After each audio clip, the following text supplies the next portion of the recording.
Bienvenidos a Amu Curiosos, yo soy Amu Neuroscience and Biology, o Amu mejor dicho. Neuroscience and Biology son los temas que más tratamos en este canal, neurociencia y biología, y por supuesto todas las ramas derivadas de estos, es decir, toda la parte de neurobiológica, neurofarmacológica, etcétera, y por supuesto también toda la parte de biología enfocada a todas sus ramas, biología botánica, biología celular, biología general, biología molecular, biotecnología, bioquímica, fisiología animal y vegetal, etcétera. Vamos a hablar de un montón de cosas en este canal, así que si te gusta, te invito a que te quedes. Por supuesto también, y si no eres tanto de ver vídeos o tal, pues también tenemos un canal de Twitch para que sea más interactivo y más de directos. También tenemos un canal de Discord, también tenemos un montón de redes sociales donde publicamos cositas. Por ejemplo, Facebook, Twitter, Instagram y Ciencia Red.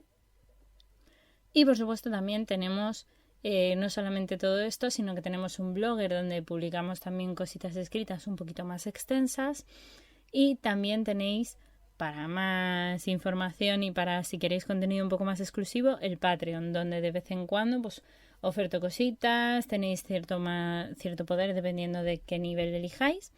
Y básicamente eso es a lo que venís a este lugar, a construir vuestro conocimiento, a ayudarme a mí a construir el mío siempre, con vosotros y con vuestra ayuda. Y nada, pues que espero que disfrutéis mucho de los vídeos. Muchísimas gracias a todos aquellos que os queréis unir a esta maravillosa comunidad de Amu Curiosos, dejando un like, dejando un comentario y o directamente suscribiéndoos. Llevamos ya 3 años haciendo divulgación, así que esperamos mejorar todavía más. Y pues nada, bienvenidos a la aventura y que la disfrutéis muchísimo. Un abrazo enorme y comenzamos.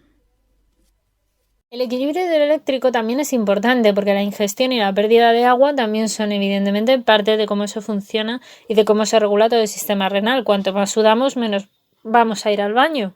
¿Por qué será? Bueno, pues vamos a ver ahora. El agua en principio entra en el cuerpo mediante la ingestión de líquidos o contenida en los alimentos, ¿vale? Es el principal modo en el que nos introducimos agua a nuestro cuerpo. También se produce una pequeña cantidad como consecuencia de las reacciones metabólicas que tienen lugar también en el propio cuerpo. Y como resultado hay una entrada neta de agua de alrededor de unos 2 litros diarios aproximadamente, más 200 mililitros procedentes de la oxidación de los propios hidratos de carbono. De esta forma, la cantidad es muy variable, por supuesto, dependiendo de las costumbres, del clima y de otros factores que tenga cada individuo, pero a efectos prácticos y en general aproximadamente se miden unos 2 litros diarios de agua al día. El agua se pierde a través de varios mecanismos de forma diaria también a su vez, y son pérdidas insensibles, como se trata de las pérdidas de agua que no se pueden cuantificar fácilmente porque se producen a través de la respiración, por difusión a través de la piel produciendo sudor y demás. Se estima que aproximadamente pueden ser unos 700 mililitros diarios en condiciones normales. A no poneros que es verano y sudáis más, pues será más cantidad. Pérdidas a través del sudor. Otro de los puntos muy importantes porque son muy variables según la temperatura externa y la actividad física. De hecho, se estiman eso, unos 100 mililitros por día. En condiciones normales, insisto, poneros en verano que vais a sudar más, casi seguro. O, por ejemplo, en respiración, pues en el caso de las pérdidas insensibles de la respiración que hablábamos antes, he puesto el ejemplo de cuando sudáis, pero realmente ese sería más para ¿no? Pérdidas a través del sudor. En pérdidas insensibles yo pondría mejor el ejemplo de si hacéis deporte. Si hacéis deporte tendréis las dos, de hecho, lo más seguro, pero sobre todo suele aumentar la frecuencia cardíaca, la frecuencia respiratoria, por supuesto. Entonces, en principio también perderás más por el aire. Las pérdidas a través de las heces, por ejemplo, ¿no? Pues también, evidentemente, el intestino reabsorbe agua, pero también necesita algo de lubricación para las heces, y se estima que se pierden unos 100 mililitros también al día por esta parte o por esta vía. Y la pérdida de agua a través de los riñones. Por supuesto, el resto del agua, hasta compensar las entradas para mantener el balance hídrico neutro, se pierde por la orina. Los comportamientos normalmente ayudan mucho, o también evidentemente el clima tienen mucho que ver en todas estas cuestiones, pero también tenemos que hablar de los compartimentos del líquido corporal. Esto también es importante porque el peso medio de un adulto se estima de unos 70 kilos, pero la cantidad de agua corporal total es aproximadamente 60% y esto puede variar en función de la edad, del sexo y del grado de obesidad. Asimismo, el agua corporal total se estima que es de 42 litros del organismo, pero se encuentra dividida principalmente en dos compartimentos, el intracelular y el extracelular, y contienen distintas composiciones. El intracelular normalmente tiene 28 litros por un volumen de líquido contenido en el interior de las células de alrededor, ya os digo, de 28 entre 42 litros, ponen un 40% del peso corporal, ¿vale? Y por otro tenemos el líquido extracelular, que es el 14 litros aproximadamente, es lo que se estima que tiene. Es una denominación que recibe en el conjunto de todos los tejidos del exterior de las células. Alrededor de 14 litros, ya os digo, es lo que tienen de agua y es lo que componen el medio interno, destacando el líquido intersticial de 11 litros y el plasma de 3.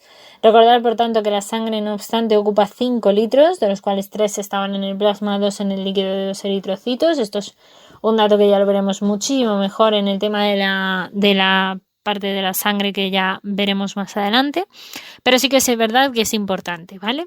El transcelular, otra parte muy importante de compartimento minoritario que puede considerarse un compartimento de hecho especializado del líquido extracelular y se refiere principalmente al líquido contenido en las serosas, ¿vale? El líquido pericárdico, la parte del líquido pleural, el sinovial, el cefalorraquídeo, el humor acuoso y demás.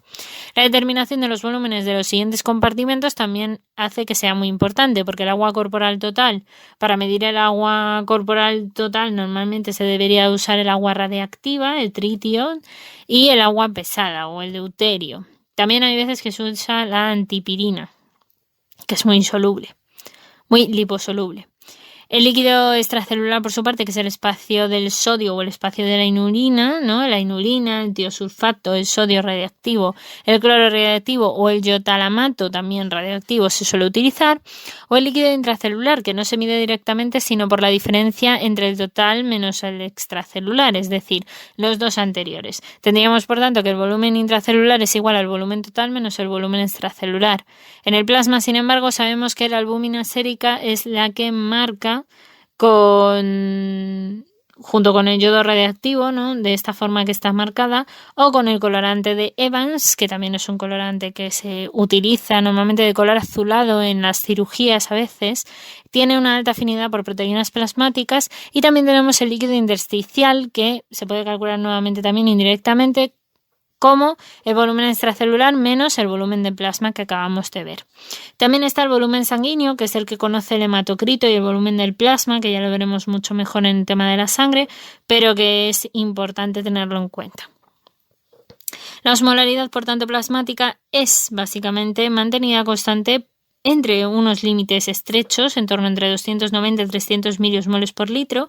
Recordemos también que la osmolaridad plasmática se puede calcular de la siguiente manera, y es que la osmolaridad plasmática es igual a 2 por la concentración de sodio, concretamente por el peso más la glucemia entre 18 y más la urea partido de 2,5. Esto es una regla que existe. En presencia normalmente de inulina, la glucosa atraviesa bien las membranas y es un osmol ineficaz, ¿no? Digamos hasta cierto punto. Asimismo, en condiciones normales, la urea tampoco tiene problemas para atravesar las membranas, por lo que apenas contribuye a la osmolaridad, así como dato. Y de ahí, de hecho, normalmente se puede incluso simplificar este cálculo en función del sodio plasmático para conformarlo como, pues como la osmolaridad plasmática es igual a 2,1 aproximadamente por la concentración de sodio. Los trastornos de la homeostasis del sodio suelen ser algunos de los cuales se producen por hipernatremia, por ejemplo. Es una situación clínica que se da cuando la concentración de sodio en plasma está varias unidades por encima de 145 microcu, por encima de unos determinados parámetros de 145 MEQ por litro. Esto produce un aumento de la osmolaridad del plasma, que produce unas pérdidas de agua por una falta de secreción de la hormona antidiurética, por ejemplo, como la diabetes insípida central, de la cual ya hemos hablado, o por falta de la respuesta de la ADH, que era la diabetes insípida nefrogénica. Uno de los casos más comunes, sobre todo, se produce con la deshidratación, que se suele dar a veces por ejercicio o tal, o cuando, por ejemplo, hay hiperglucemias. La poliuria osmótica por hiperglucemia en las descompensaciones diabéticas, cuando una persona tiene mucho azúcar, pues es debido a este exceso de sustancias que hace, por tanto, que hay un exceso de secreción de aldosterona también en muchos casos, generando sed intensa que actúa como mecanismo protector para introducirnos más agua, también para evitar lesiones hipotalámicas, de manera que al final se estimula el centro de la sed y permite que al final haya un control, digamos, de introducir el agua para evitar la deshidratación y otras cuestiones. Claro, cuando se tienen determinadas condiciones neurológicas, ¿no? A nivel, por ejemplo, imaginaos una persona con Alzheimer, ¿no? Pues suele perder este tipo de regulación, este tipo de sensación de deshidratación y en algunos casos es más fácil que se produzca, pero porque no tienen conciencia de ello, ¿sabes? No lo pueden controlar. La hiponatremia es de situación clínica opuesta a la anterior. Normalmente lo que hace es que la concentración plasmática de sodio disminuye por debajo de lo normal, ¿no? Y esto hace que al final el cloruro de sodio en el líquido extracelular produzca esa hiponatremia, deshidratación, con diarrea, vómitos, el consumo excesivo también de diuréticos. La enfermedad de Addison también tiene en realidad un hipoaldosterismo, ¿no? Bueno, y al final pues lo que se debe de hacer es una adición de agua excesiva. Normalmente se produce también poliadipsia o el síndrome de secreción inadecuada de hormona antidiurética, el SIAD, que también a veces aparece por esa pérdida, como digo, de presión osmótica con un edema incluso intracelular, produciendo cefaleas, náuseas, letargo, desorientación y demás. En cualquier caso, la corrección de esa concentración de sodio se debe normalmente de manera... cuando se hace, digamos, tiene que ser de manera lenta, ¿vale? Para no exceder tampoco la capacidad del cerebro para readaptarse a esa concentración, porque si no, al final lo que generamos son otros problemas. El edema, que es otro de los problemas que pueden surgir, sería el exceso de líquido en los tejidos. Normalmente este tipo de problemas se produce por hinchazón turgente, por ejemplo, sin fobia, que también ocurre en el edema normalmente extracelular coagulado, ¿no? Ese es el caso del edema intracelular. Tenemos el edema, ¿no? Que es el exceso de los líquidos en los tejidos, como definición esa manifestación clínica del exceso, como os digo, de los líquidos en los tejidos, pero sobre todo lo hay de dos maneras, el edema intracelular o el edema extracelular. El intracelular, por ejemplo, se caracteriza normalmente por un hinchazón turgente sin fobia, es decir, la fobia es una pequeña depresión que se forma al presionar la yema del dedo sobre la zona edematizada, persistiendo durante unos segundos hasta regresar al estado normal. Y este edema ocurre de manera muy similar, no obstante, al edema extracelular que ahora comentaremos, coagulado. En este caso, y a diferencia de la fobea que acabamos de comentar, al cesar la presión sobre la zona hinchada, esta normalmente retorna a su estado normal. Las causas más frecuentes suelen ser la hiponatremia, la depresión de los sistemas metabólicos de los tejidos, la falta de nutrición celular adecuada o incluso algunos procesos de inflamación como traumatismos o infecciones. El edema extracelular, por ejemplo, se caracteriza por la presencia de la fobea, normalmente al cesar la presión sobre la zona hinchada, queda una depresión en el tejido que tarda en retornar a su estado anterior. El aumento de la presión capilar hace que haya una reducción de la excreción renal de sal y agua, con un exceso de mineralocorticoides, el aumento de la presión venosa con una constricción venosa o la reducción de la resistencia arteriolar, así como el linfedema por bloqueo del drenaje linfático o incapacidad de los vasos linfáticos para devolver, de hecho, el líquido desde el intersticio a la sangre. También se encuentra la reducción de la cantidad de proteínas plasmáticas, el aumento de la permeabilidad capilar, también se suele encontrar una baja distensibilidad del intersticio cuando la presión es negativa, o el aumento del flujo linfático y el lavado de proteínas del líquido intersticial, que en muchos casos el acúmulo de fluidos de edema en los espacios normalmente, ya os digo, virtuales, como la cavidad pleural, la pericárdica o la abdominal, se producen como los llamados derrames, ¿no? Derrame pleural, derrame pericárdico o ascitis si fuera el caso del derrame abdominal. La nasarca también es un edema o acumulación de los líquidos masiva y generalizada en todo el cuerpo que puede ocurrir fundamentalmente en el síndrome nefrótico o en la insuficiencia cardíaca congestiva severa. Otras enfermedades relacionadas con la homeostasis, por ejemplo, del sodio, serían el síndrome de secreción inadecuada de la hormona antidiurética, que lo comentaba antes, el SIAD, que se trata de una patología que se produce por un fallo en los sistemas de retroalimentación de la hipófisis que se hace que continúen liberando la hormona antidiurética a pesar de haber alcanzado la osmolaridad normal. Esto da lugar a la retención excesiva de agua y una hiponatremia dilucional o también llamada eubolémica. Se suele asociar con neoplasias, enfermedades pulmonares o malignas como el EPOC, lesiones del sistema nervioso central como hemorragias, encefalitis o meningitis, fármacos como los opiáceos, la nicotina y otros antidepresivos tricíclicos también afectan, la ventilación mecánica o el hipotiroidismo.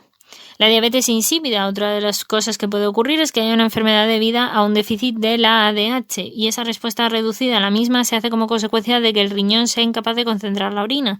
Los pacientes normalmente que producen o tienen este tipo de patología presentan típicamente polidipsia y poliuria, es decir, que excretan más de 2,5 litros al día de orina. Esta diabetes insípida neurógena o central normalmente es por estos problemas de ADH, pero a su vez esto también implica que de hecho este tipo de diabetes insípida es precisamente porque no presentan realmente daños a nivel de que sea una concentración muy alta de glucosa y no la puedan manejar desde sus propios riñones, sino que son otro tipo de causas. De hecho, se ha visto que el 25 a 30% de los casos es un comienzo brusco y puede aparecer con cualquier edad. Por ejemplo, el 15 a 20% son secundarios con tumores cerebrales o hipofisiarios, el 15 a 20% por una cirugía del hipotálamo hipófisis también, o en traumatismos cráneoencefálicos también a veces, o el síndrome de Wolfram, que también se ha adscrito a este tipo de procesos y que se caracteriza por una herencia autosómica recesiva y de asociación en muchos casos también con la diabetes mellitus, ¿no? Pero normalmente suele afectar también con una especie de atrofia óptica o sordera neurosensorial. La diabetes insípida nefrogénica, por ejemplo, pues sería aquella que se produce normalmente con el riñón estimulado por la ADH y puede ser genética, ¿no? En muchos casos o adquirida, siendo típicamente producida por alteraciones electrolíticas, la hipercalcemia, la hipopotasemia o el consumo de fármacos en exceso como el litio para las personas que tienen trastorno bipolar. Los hiperaldosterismos, por ejemplo, que suelen producirse porque se reabsorbe sodio y agua originando una hipernatremia o hipopotasemia o una hipertensión arterial. El hipoaldosterismo sería la deficiencia de los mineralocorticoides que hace que aumenten las pérdidas renales de sodio, agua y cloro y aumente por tanto la retención de potasio. O el síndrome de Bartter o hiperplasia justaglomerular que hace que la reducción de la absorción de sodio, cloro y potasio en el asa ascendente gruesa de Henle lleve al deterioro del cotransportador 1-sodio, 2-cloruro, 1-potasio, que es la enfermedad autosómica recesiva que se presenta por tanto habitualmente en la infancia.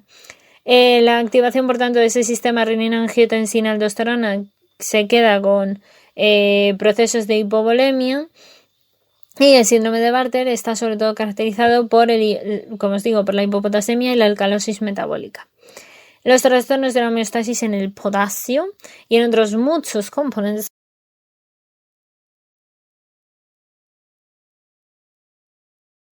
Pues hasta aquí por hoy, muy curiosos. That's all, folks. Espero que os haya gustado mucho el vídeo. Dejar un like, un comentario y una suscribida si no lo habéis hecho ya. Y nos vemos en el próximo vídeo. Que la ciencia y la fuerza os acompañe.